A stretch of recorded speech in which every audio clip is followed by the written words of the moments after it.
What is going on, YouTube? So coming back today with my next NBA draft scouting report. So just did Chris Dunn earlier today, and right now I'm doing Jamal Murray. So a little bit of background information about Jamal Murray. He is a 6'5", 210-pound freshman combo guard out of Kentucky. He is from Kitchener, Ontario, so he is a Canadian. Some of his stats from last year: he averaged 20 points per game, 5.2 rebounds, and 2.2 assists per game. He was one of the most consistent players on a Kentucky team that had a very up and down season. So get into some of his strengths. First one is versatility. He can play at the 1 or the 2. He's got pretty good size for both. He's got big hands, and the wingspan isn't great, but at 6'5", he's still definitely on the larger end of point guards, and then also decent size for a shooting guard as well. Now, one thing that I've seen mentioned a lot is that being a 6 foot or being a combo guard actually means you got some weaknesses at both spots. I think he fits in more as a shooting guard. Obviously, his size and the way he plays fits in better with a shooting guard style, but he's got the ball handling ability and the basketball IQ, and I think the vision to be able to play point guard as well if you want to play with a little bit of a taller lineup. So second strength is he's a great scorer and shooter. So one thing I'll get into later is he's not the most athletic shooting guard in the class, even with what is a pretty slim shooting guard class. It's probably the weakest one I've seen in a while, which I think could help out his stock. But anyway, this is a guy that shot about 46% last year and shot around 41% from 3 and about 78% from the line. So for being a go-to scorer, he shot pretty well. I mean, he played a ton of minutes. He was up around 35, 36 minutes per game. 20 points per game also is nothing to take for granted. So get into his third strength, which is his offensive playmaking ability. Now, obviously, this is more in the eye of the beholder, but watching him play, for me, I felt like he's got that ability to be like the guy on offense in the NBA. I think he's pretty much a guaranteed top 10 pick at this point. He's such a consistent scorer, and he's easy to rely on for offense on a consistent basis. He likes having the ball in his hands, and he can play heavy minutes. And with that combination of his scoring ability, his basketball IQ, his endurance, his ability to play big minutes in college, and just his overall shooting, like I said, our overall shooting and scoring ability tells you that he can be that type of guy in the NBA. So next strength is he's got great vision and awareness. I just mentioned this. Now, he's not, I'll get into this later, he's not the greatest defender, but he does have tremendous awareness on both ends of the courts. He knows what he's doing. He's years ahead of his time when it comes to basketball IQ, awareness, and vision on the court.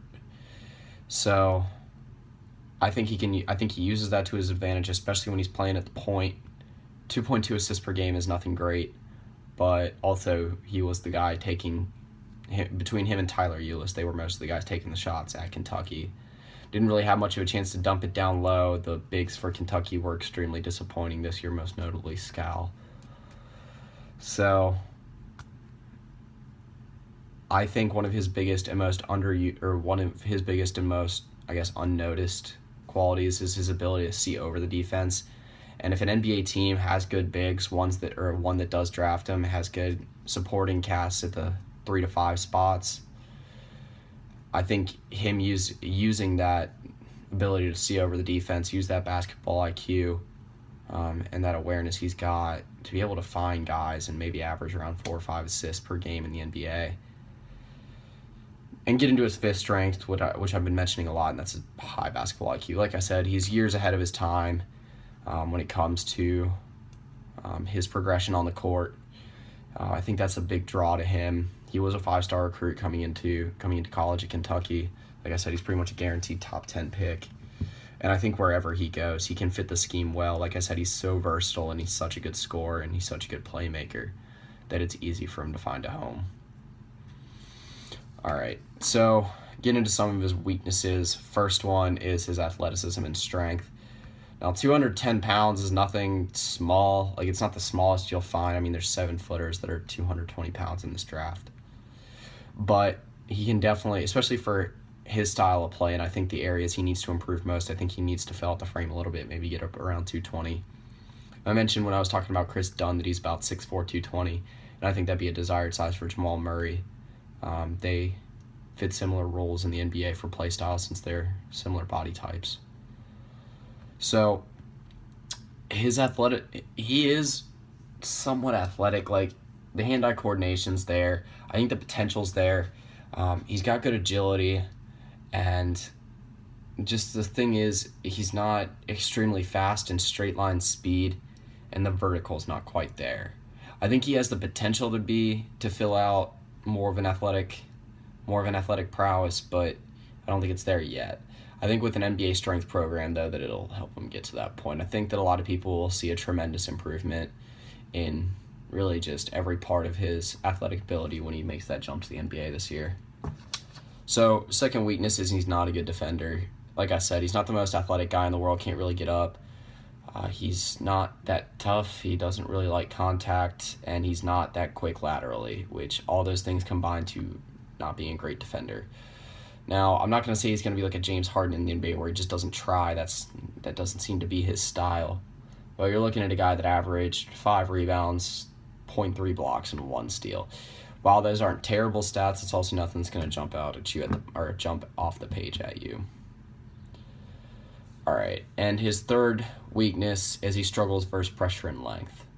Like I said, he doesn't have the biggest frame in the world. He's not the most athletic guy in the world. And when he faces an aggressive defender that's got a lot of length, especially if he's got maybe a three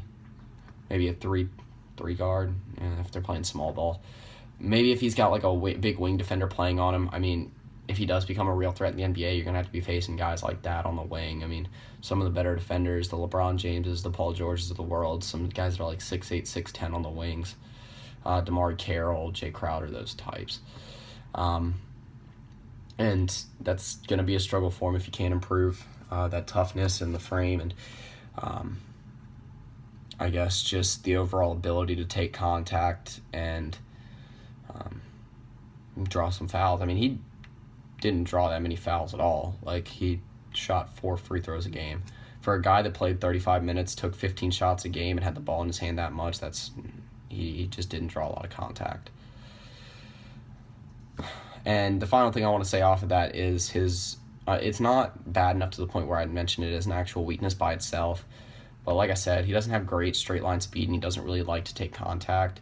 While he's got great touch and he can finish off drives well, and he's very smart with the way he does it, the first step and the quickness isn't really there to be an aggressive slasher and a guy that's going to be able to drive to the rim and get you those free throws and be able to, break down a defense like that. That's just not him, at least right now. I think it could be, like I said, it's not parts of it some of the pieces are there to become a good driver and a good slasher in the NBA, but like I said, all the pieces to the puzzle have not clicked yet. All right, so that does it for the strengths and weaknesses, and talk about the part that's probably the hardest to talk about for this guy, and that's his NBA projection. So there's a few comparisons that I like to make that maybe not exact like replicas of him. NBADraft.net makes a good comparison between him and Jeff Hornacek, just because of the scoring prowess and potential in that area. At least on the offensive end of the floor, two of the players that I like to compare him to are Devin Booker and George Hill. Now, George Hill, he compares a lot to me for George Hill because George Hill might not be the most athletic guy in the world, but he's got very similar athletic attributes to Jamal Murray. Both of them are good long-range shooters. Both of them are actually very underrated scorers from inside the arc. Both of them are not great drivers, but can do it, pick their spots, and finish very well once they get to the rim, and both of them do not like to draw contact. Now, George Hill is a great defender. He's a very, very good lockdown defender on on that end of the floor, which is not a comparison for Jamal Murray, which is why I said that it's only on the offensive end of the floor between those two. But between him and Devin Booker, again, looks like the guy that can, or that type of player that can be the guy on the offensive end of the floor for the Suns. He is a very good catch and release shooter.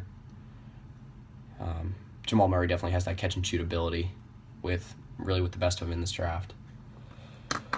So in the last mock draft, NBADraft.net had the Minnesota Timberwolves taking him at 5. I mentioned that anywhere from the T-Wolves to the Pelicans and Nuggets in this draft could use a guy like Chris Dunn or Jamal Murray, and I think that's still true. But one of my favorite matches, and I believe where I had him in my last mock draft, is with the Sacramento Kings. They need a lot of help at the 2. This is a franchise that needs consistency. I think they need a guy like that can help steady the ship. They got Rajon Rondo at the 1, and then they got DeMarcus Cousins set at the 5. I'm not sure where that franchise is headed in the future. They got a lot of talent. They just obviously can't put it together. Just fired George Karl, but I think that'd be a good fit, at least schematically, and with the situation they're in right now, I think that'd be a very good fit for them. And long term, I think it'd be something that Sacramento can build around. Like I said, I don't think he makes it out of the top 10. Definitely doesn't make it out of the lottery. And I wouldn't be surprised if he doesn't make it out of the top 8.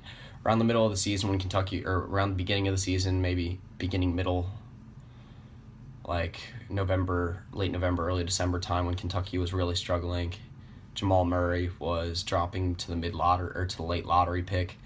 But ever since he righted the ship at the end of the season and started becoming a consistent 18 to 20 point scorer per night, sometimes even more, he started to see his draft stock rise again. So I don't know. I really can't tell how he's going to end up in the NBA. This is a guy that can average 14 points and 4 rebounds as a rookie. But like I said, it depends on the scheme he ends up in. This is a guy that could, if he ends up playing more to 1 in a big lineup or ends up splitting time as combo guard, he can be a guy that will average like 4 or 8 points, 4 rebounds, 4 assists, or maybe 4 assists, 2 rebounds. Or a guy that, if he's playing at his true position at the 2 in a situation like New Orleans or like Sacramento, I think you're looking at 14 points, about 4 rebounds, maybe 12 points, 4 rebounds. So that pretty much does it. Like I said, that one was a fun one to talk about. Tomorrow I will be coming back with Dejounte Murray, so wrapping up my Murray section of scouting reports. Then after that, Jakob Poeltl. And yeah, so if you've not seen my last 2 scouting reports, I'll put the link, or I'll put both those in the outro. That is Thon Maker and Chris Dunn. So yeah, if you have not seen any of the rest of them, I will put the link to the entire playlist in the description below. But yeah, that's pretty much it. Yeah, basketball overseas in Europe, or I guess China or Asia, any other part of Asia. But go ahead and get into some of his background information. So he's a 7'1", 225-pound power forward. He's 19 years old, out of the Sudan, but I believe he went to high school in Sydney, Australia.